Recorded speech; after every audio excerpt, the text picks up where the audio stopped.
No one's joined me on an adventure in ages. Come on, let's go!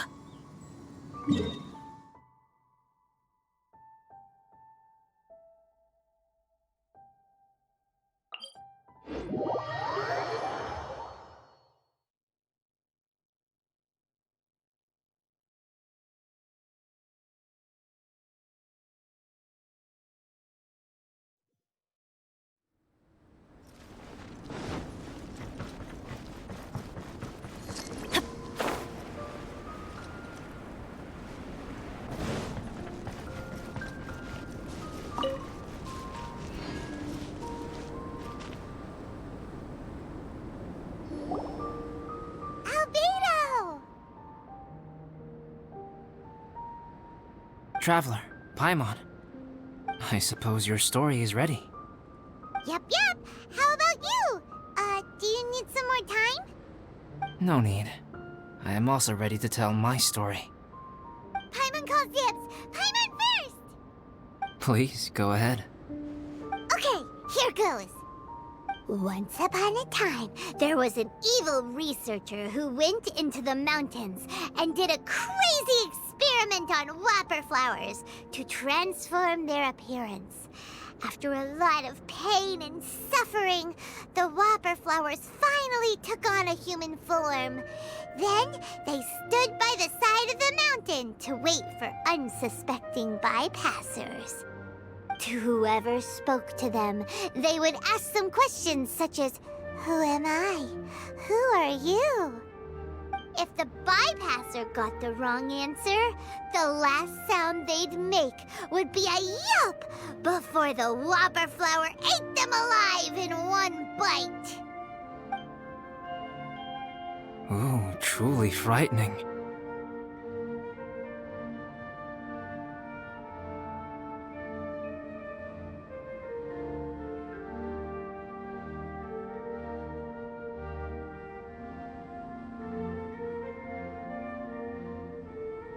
What the? You two aren't scared at all!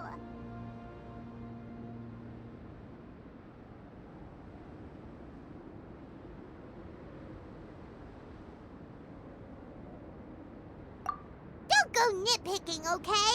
If you didn't like the story, go write your own!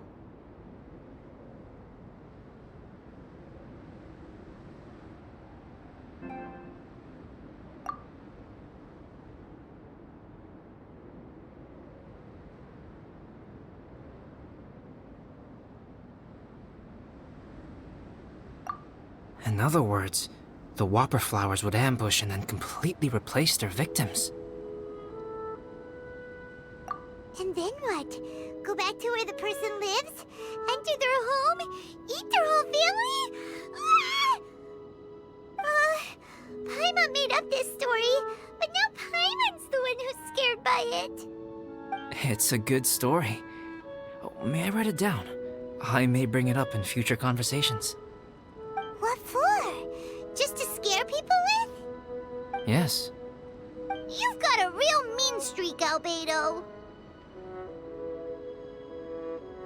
Mine is a little longer than yours. It starts with an alchemist. A great alchemist once created Subject 1. Subject 1 was her proudest achievement, and successfully blended into human society. No one ever would have thought that this friend of theirs was in fact a synthetic human. However, unbeknownst to Subject 1, the alchemist had tried the same experiment many times before he had come into being. Some of the rejects from failed experiments had been discarded, but had not died. Subject 2 was one such failed experiment. He was swallowed by a great dragon that came to rest upon a snow-swept mountain. Many years later, he was resurrected by the dragon's mysterious power. He saw all kinds of people on the mountain, including Subject 1, who had somehow miraculously blended in among them. Never in Subject 2's wildest imagination had he thought it possible for experimental life forms such as they to deceive everyone so successfully. He saw the way humans accepted Subject 1 as a friend, witnessed their affection as they addressed him by name. This was what Subject 2 wanted. Now, all that Subject 2 desired was to replace Subject 1 and take the joy of his existence for himself. This is giving Paimon the chills. So scary. Subject 2 began to unfold his plan. He stole Subject 1's books and notes and studied all that Subject 1 had learned from the alchemist. Subject 2 was highly intelligent, and he learned quickly. He changed his face into an exact replica of Subject 1's face. Then, he found a plant with mimicry capabilities and transformed it using dragon blood and alchemy.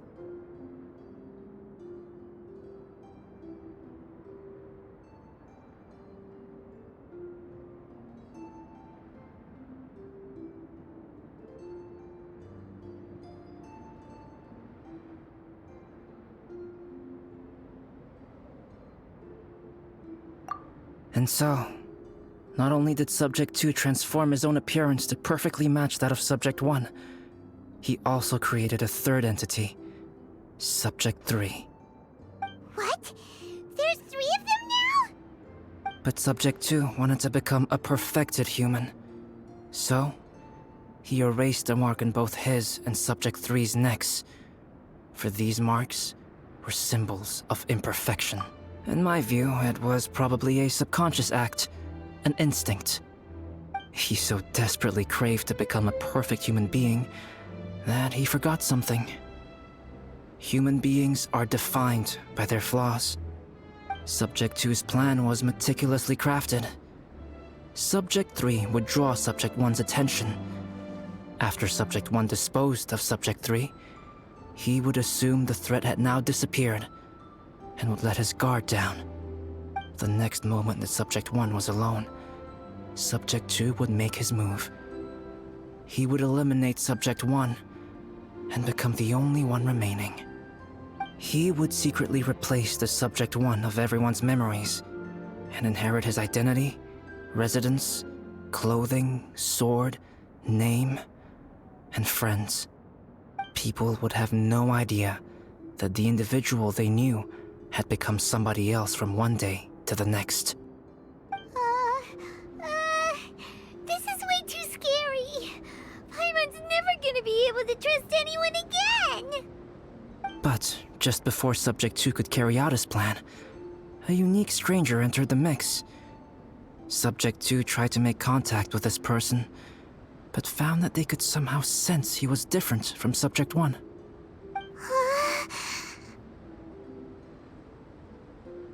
What's wrong? Are you scared? What happened then? What happened to the stranger? He became a new stage in Subject 2's plan. One more person that Subject 2 had to dispose of. It's as if there were 3 identical roses in a garden. Only one of the 3 was a fine specimen, while the other 2 were defective specimens that bore poisonous thorns. In all the world, only the gardener who tended to them could tell which was the good specimen.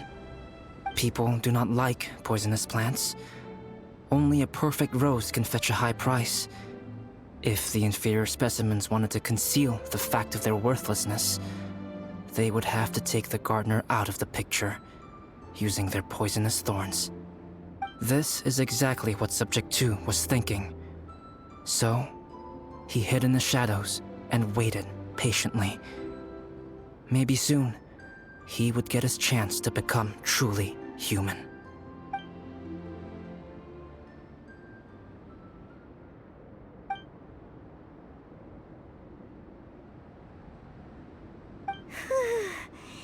That was intense!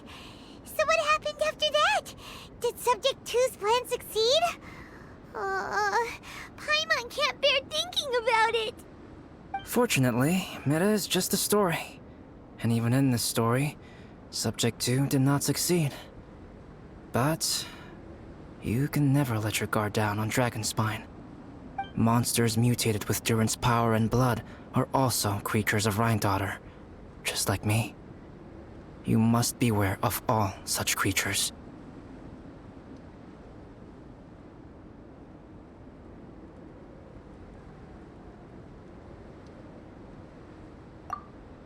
I'm glad to hear that. It's okay. I know what I am. You and I are both different, so there is no need for me to hide the truth from you. The only thing is that sometimes, when I think about how mighty the power of alchemy is, I feel so small. As beings who set foot in this world, how arrogant are we in desiring to control our destiny, and in desiring to create? Is creation an arrogant act, traveler? If not, why do we call the ones that created us and control us gods? If it is, then what qualifies us to call ourselves creators? How far must we take our reverence and respect, and what purpose does it serve?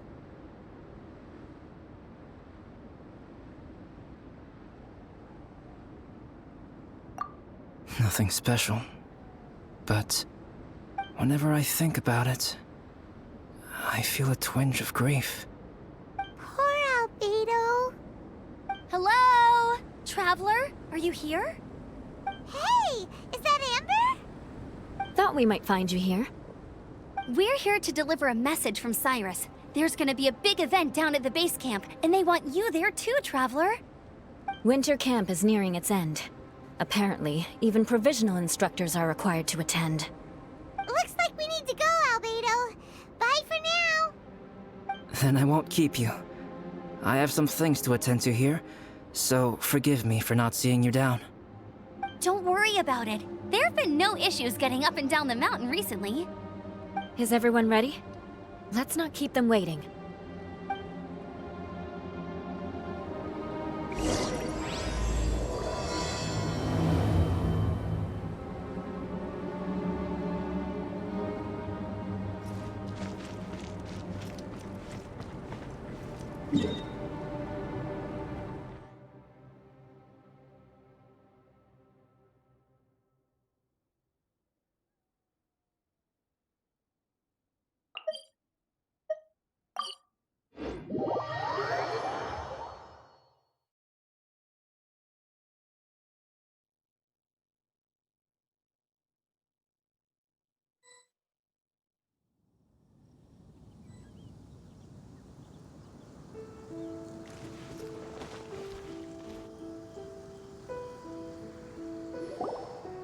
Huh? Who is this guy?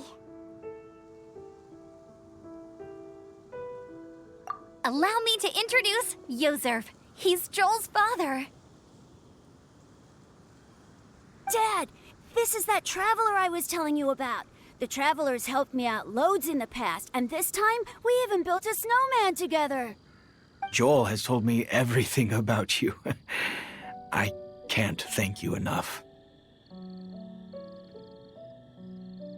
Wow, this is amazing! Wait a second. Why is Cyrus discreetly wiping tears away? And what is Pallid doing here? Pallid is the hero of the hour this time. Go on, Pallid. Tell us what happened in your own words.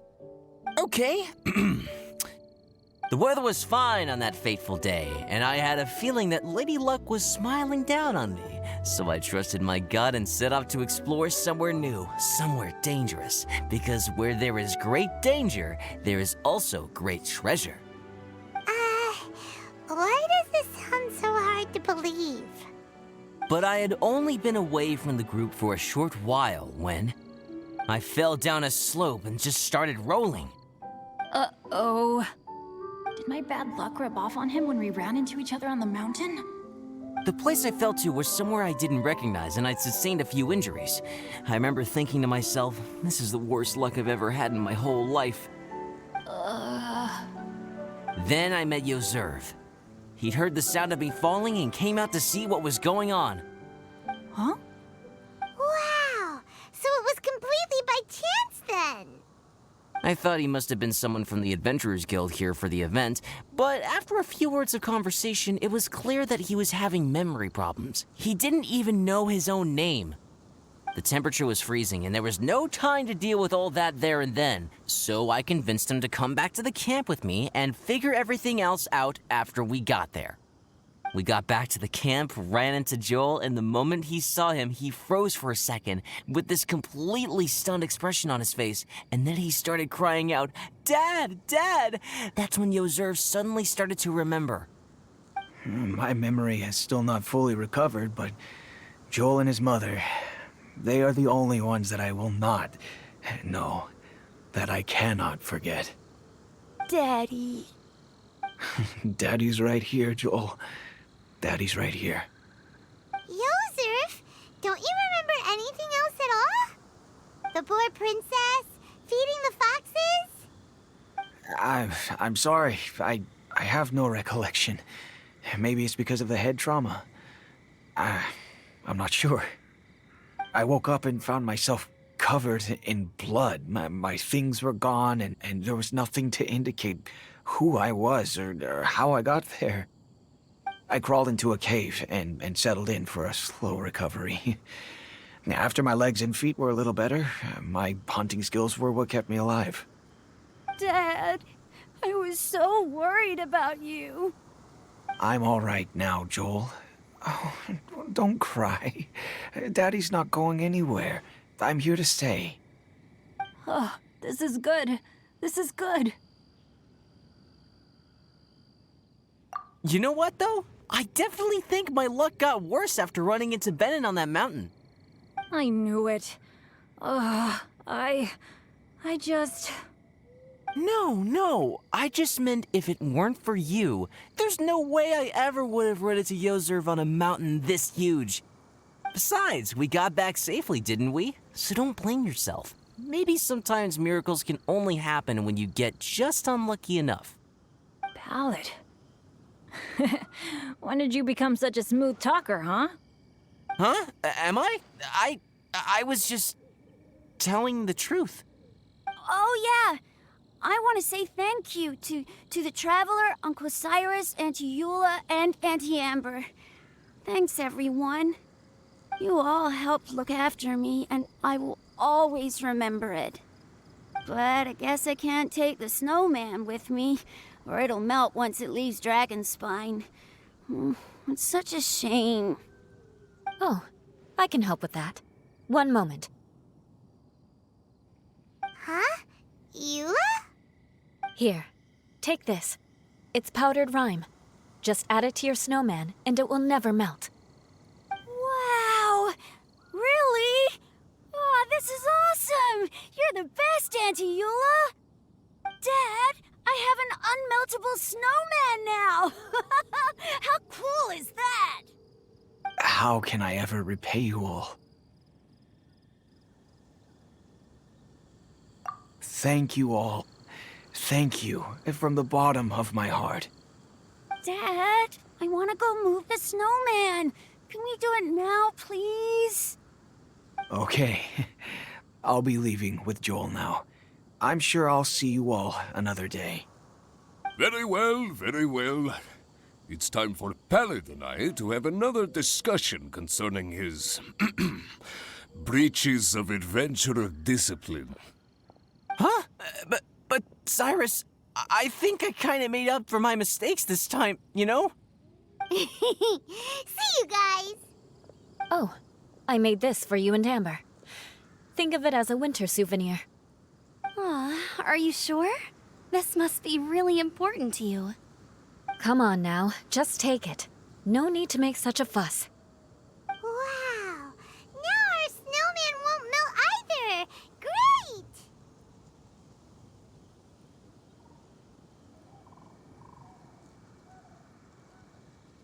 You're welcome. Just keep it. That's all I ask. Amber and I have some business to attend to now. See you later. See you!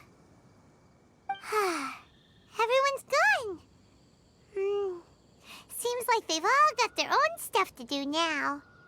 Oh! You know what? We've been on Dragonspine all this time, and somehow Paimon still forgot to ask Albedo about how to make a fruit juicifier machine that can keep the juice fresh. Maybe we should try Timaeus again. He does seem pretty eager to please after all.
Traveler and Paimon, what can I do for you?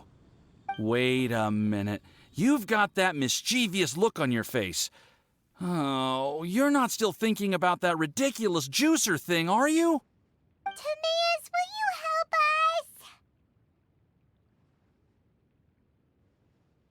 us? Well, if the Traveler isn't really interested, then, yeah, maybe I'll give this one a pass. It's just the weirdest request ever.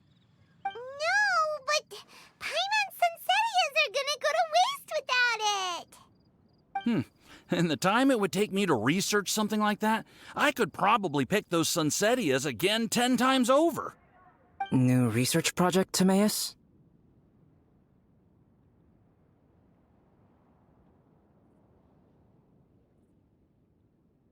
We meet again.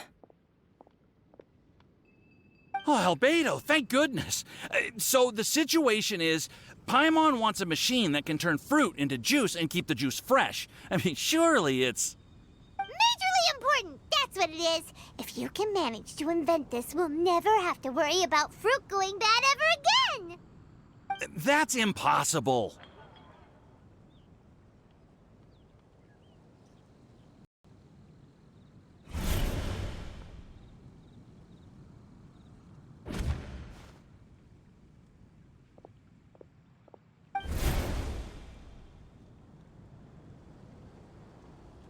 Turning fruit into juice is not hard, but keeping it fresh is more difficult.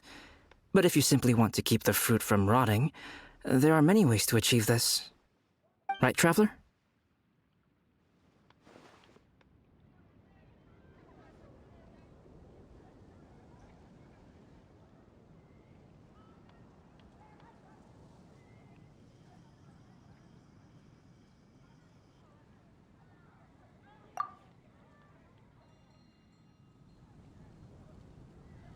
What about his neck? What's wrong? Is there something on my neck? From the look on your face, it's as if you thought I just played a practical joke on you that was in exceedingly poor taste.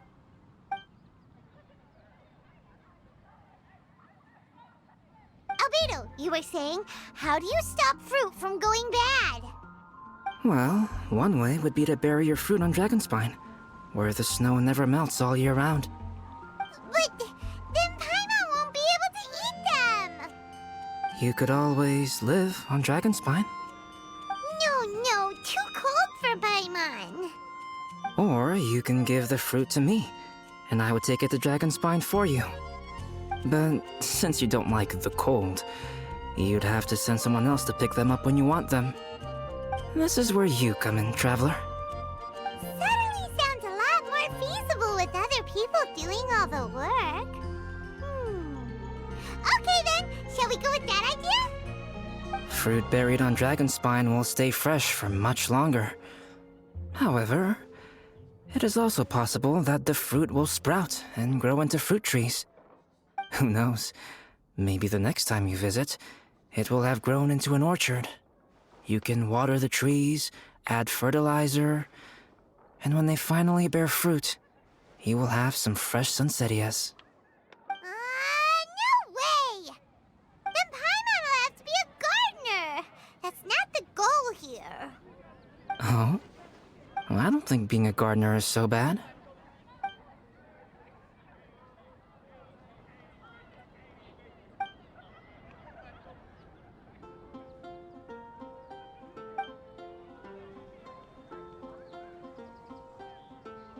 Albedo! Stop trying to get your hands on Paimon's super sweet Sunsettias! It bothers you, does it? Of course it bothers Paimon! They are the rarest, super duper sweetest Sunsettias ever! And they're not for you! Okay, but they're just Sunsettias. I think you're only so attached to them because you don't have much fruit of this quality in your possession. When someone's pockets are full and their spirit is fulfilled, they don't easily fall prey to this kind of yearning. Huh? Really?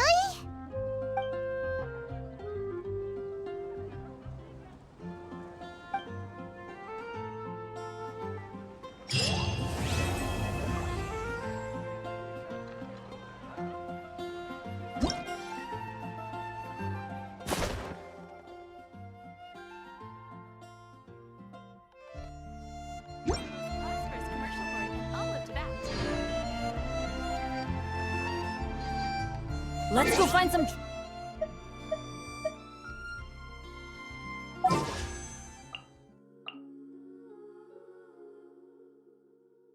treasure.